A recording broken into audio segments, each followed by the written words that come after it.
this is Megan with Free Range Munchkins. We're out in the barn.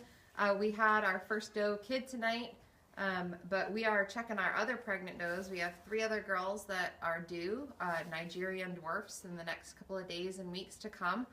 So we wanted to do a little video just to show you kind of our nightly routine and how we check the does for labor. These guys are some of our favorites. This is Lily, the black and white here. She is from Mount Moriah Farms, and she has some great milk lines behind her. This is going to be her second freshening, which is what they call the birth of kids and goats. She's super, super sweet. Last year we got one big buckling from her, so she was bigger than this. So you kind of can't tell by how big they are. But one of the best ways to tell how imminent labor is, if she's going to cooperate for a minute, they don't like having their ligaments checked once they get close because they're annoyed with everybody, just like pregnant women. It's very similar, actually. But goats have ligaments that run right along their tails right here, so kind of diagonally out from their tailbone. And normally, if you feel them on a non-pregnant goat, they feel like pencils underneath the skin. They're really, really hard. As you can see right now, I can get my fingers way down in here. They're really mushy. In fact, I can get my fingers almost all the way around her tails. That is a pretty eminent sign that, like, within 48 hours, kidding is also going to occur. And then if you also look at their udder usually fills up right before labor as well. So Lily's udder is back behind her legs, and her teats actually look a lot smaller than they normally do because her udder has gotten so full, and it's actually pretty hard. Sometimes, depending on how full it gets, it'll actually get shiny. So that's also a really good indicator that labor is coming soon.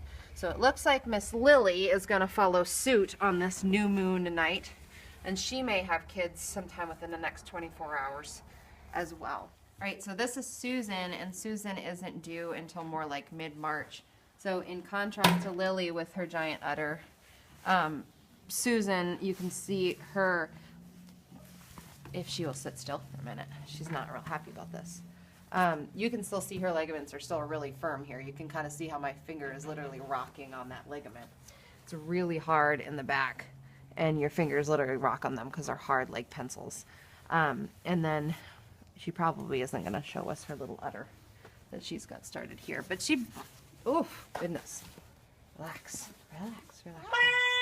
There we go. So she's like barely just got this cute little udder that started. She's got some swelling in her girl area, but she was definitely confirmed bred by the same buck as her sister. And the rumen is on the right side, the babies are on the left. And so if you look over here, sometimes you'll even get to see the little baby ninjas in there kicking around.